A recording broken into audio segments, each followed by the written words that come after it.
he couldn't for like almost a month. They had to work with the kid to get him back into belief and believing. So beliefs are huge. Programming is huge. Just picture the programming and the limiting beliefs in your own life. What you've discovered already was oh, I don't need to believe that. My mom might have thought that, or my dad might have thought that way, but that's not really how the world is. Those things you learn about the world through being your own person, and when you kill those limiting beliefs that were implanted in you maybe early on, maybe your family feels a certain way but you don't, and they don't see the truth that you see, and they would prefer that you just keep believing what they believe.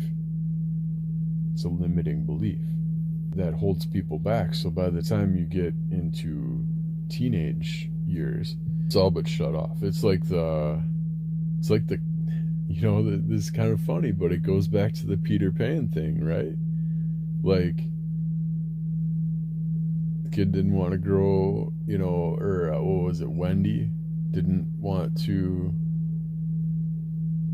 grow up. It was something like that. But same thing, you reach a certain age and you leave that magical land of childhood where everything is possible.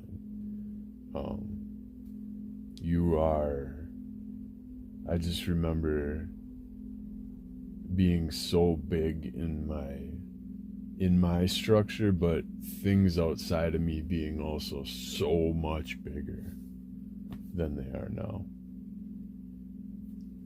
But I remember being so much bigger inside of my own structure when I was a kid than when I am now.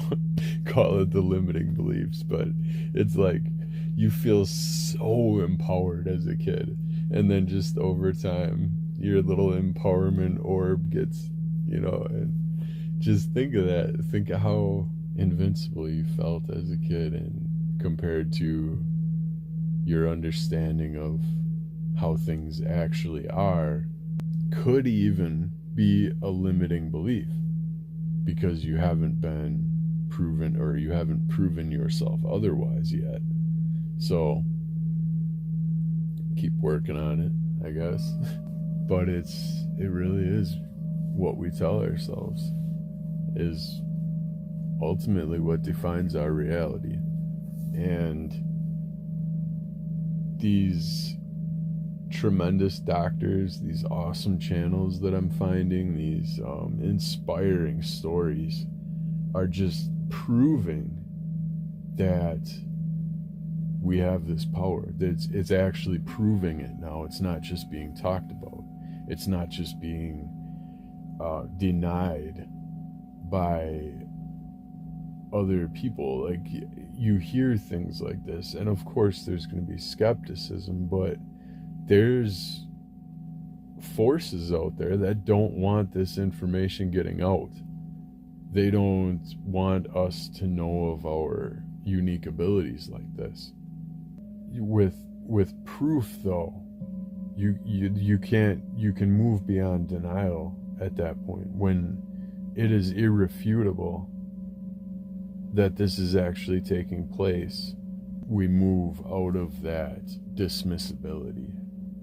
And that was the biggest thing for me, is that I can't go on purporting these things if someone can just come up and say, well, that's not proven, that's fringe science, that's nothing, you got nothing to stand on then at that point. Because if you can't prove it, okay, I want to say this because I feel that it is fact, but I don't know 100%, and I'm not about to go back and verify it. So I'm just going to say it, that through both podcasts with both doctors, they both mentioned, and I think Dr. Powell was the one to kind of uncover it first. She had heard one of her kids mention the hill. Oh, I'm going to the hill to talk to my friends. And Dr. Powell's like, what the hill? What is this?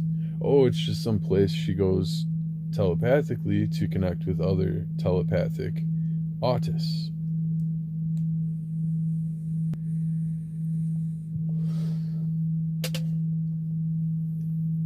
So Dr. Powell goes, oh, okay. Goes to another part of the world. Hasn't released her documentary footage yet. Talks to another autist. Has a different story, different everything. The two don't know each other. Different parts of the world. Also mentions the hill. Dr. Powell's like, what the fuck?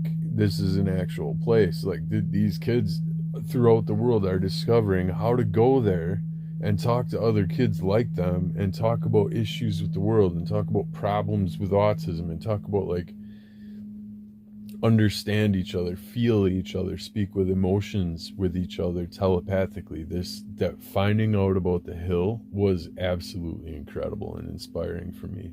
Just understanding that these kids were so misunderstood by society and their own parents forever. And they had nowhere to go. Like, no, a lot of them couldn't talk. A lot of them couldn't describe the amount of terror that was going on inside their world, the anxiety and the not being able to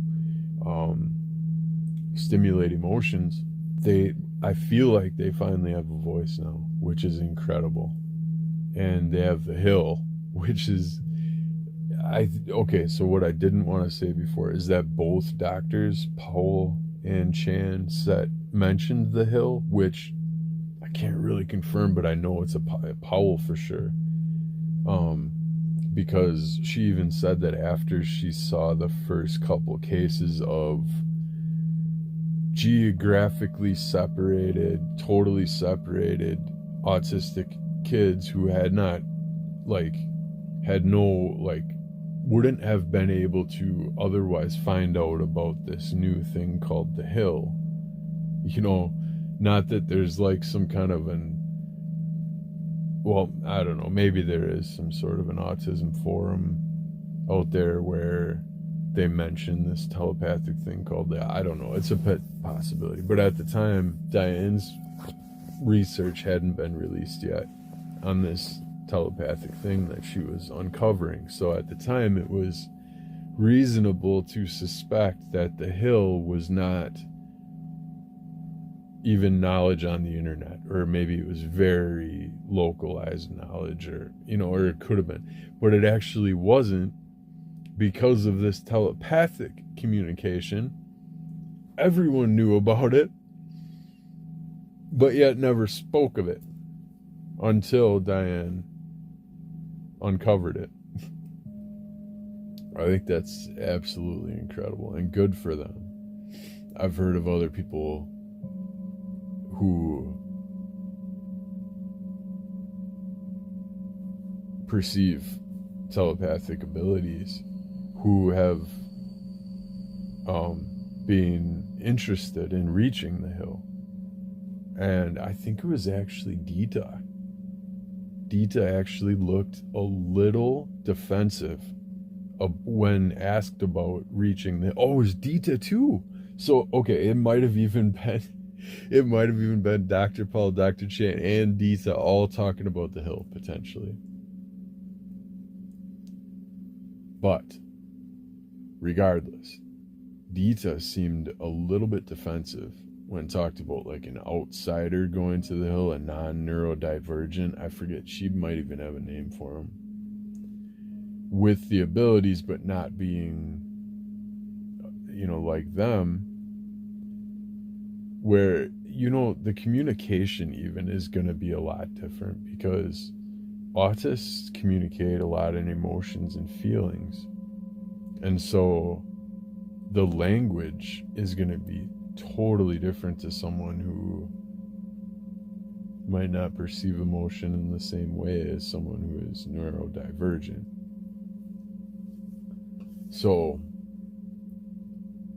almost a little bit defensive, but really kind of said, but why though? Because you can talk. This is a place for people who can't talk, basically, so that they can communicate to each other, and that way they have more of a community. So you can talk. You can go on any chat room you want. This is their chat room. Just let them have, that was her message, but it sounded kind of cold at the same time. Like, you kind of want to talk to these people, like people who can't speak, but you have a way of communicating with them. Wouldn't that be desirable? Not just, oh, that's just for them, leave them to have their thing. I don't know. I understand giving them their privacy and respect and stuff. Like, absolutely, they should totally have their own locked place or whatever. They said it's guarded by like light beings, and a lot of autistic could see light beings, and there's just so much about autism that's been misunderstood, and by society at large, but